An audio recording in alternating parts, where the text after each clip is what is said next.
What's up mga kasiman of duty? Isang maganda at maulan na umaga sa inyo. Ngayon ay nandito tayo sa Helis. Mamaya ay bababa tayo at mamamasyal tayo dito sa Little Hollywood. So paano ba yan mga kasiman of duty? Magtatrabaho muna ako para makalabas ako mamaya. So ito muna ang unang pasulyap ko sa inyo dito sa Helis at kita-kits tayo mamaya. See you guys!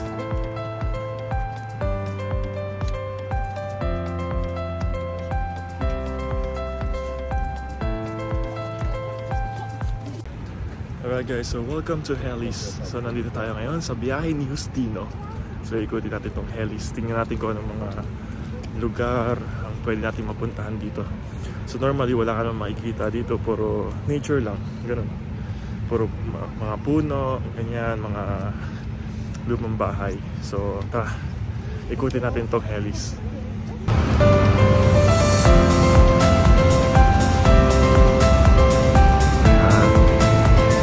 So trivia lang mga kabiyahe ni Justino, no? So ang tawag dito is fjord o ford ba yun? O fjord, na ibig sabihin daw ay sea.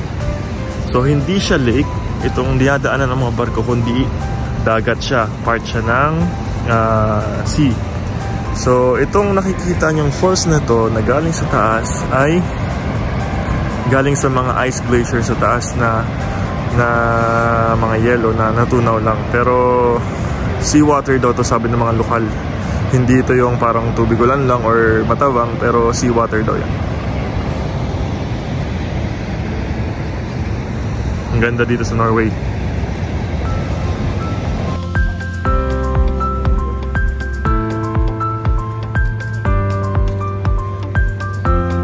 So maliit lang siya na bayan dito, pero napakaganda. Mag-green siya, green na green, punong-puno pa ng mga puno. So yung nakikita nyo maraming tao na yan, yan yung motor na ginamit ni Tom Cruise sa Mission Impossible. So babalikan natin yan mamaya.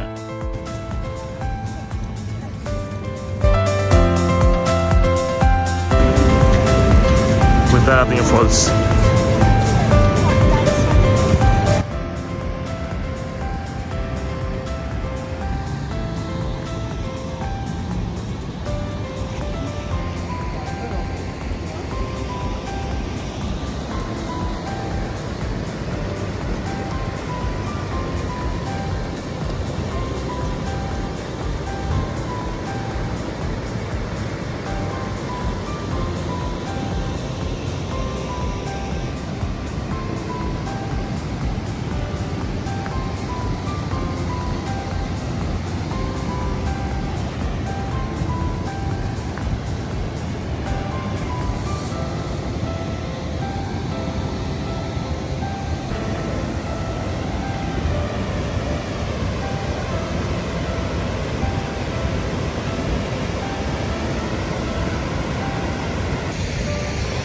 So lakad-lakad muna tayo, ikot-ikot muna tayo ulit. So medyo maputik lang dito ngayon sa Norway kasi maulan.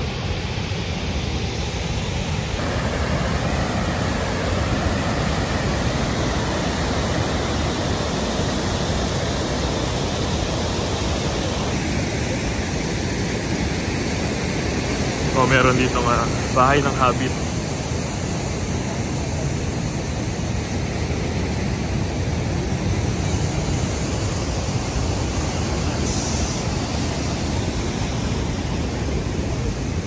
Pasukin natin ang insura. Oh.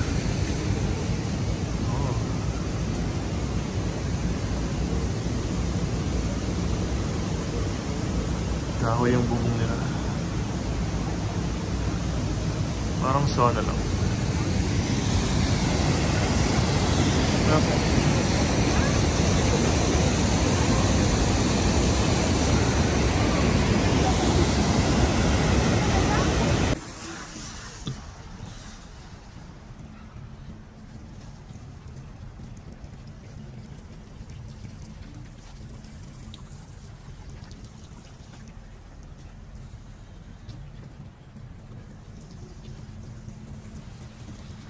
So muli tayo nagbalik dito sa motor ni Tom Cruise. Kanina kasi napakaraming tao na tumitingin sa motor na ito.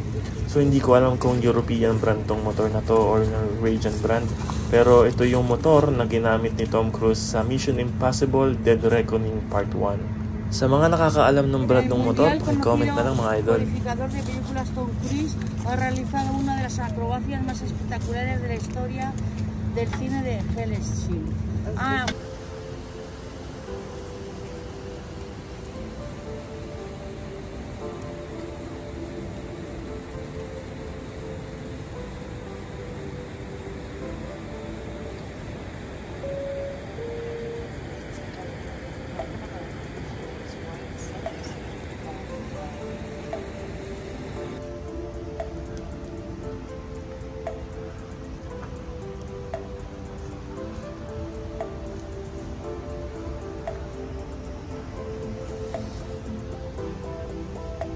dami mga puntod.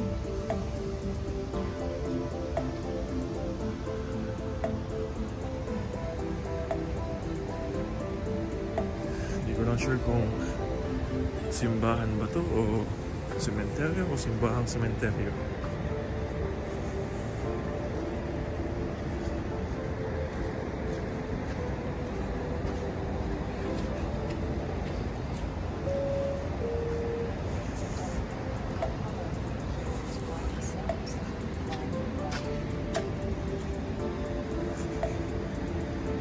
Cemetery na yata tayo.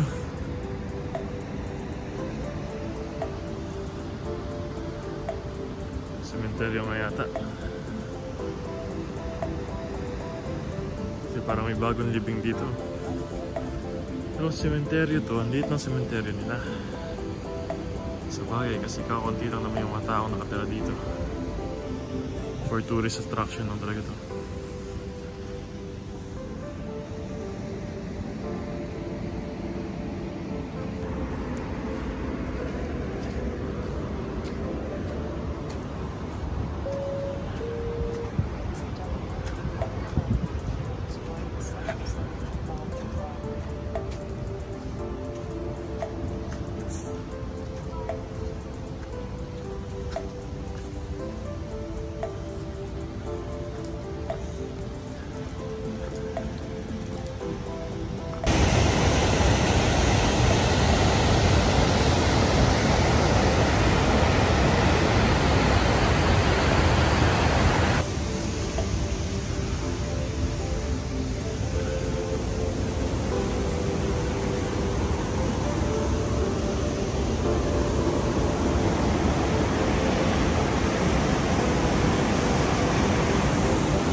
So hanggang dito na lang muna tayo mga kabiyahe ni Justino at mga kasiman of duty. So balik na tayo ng barko. Sana nag-enjoy kayo sa ating mini vlog.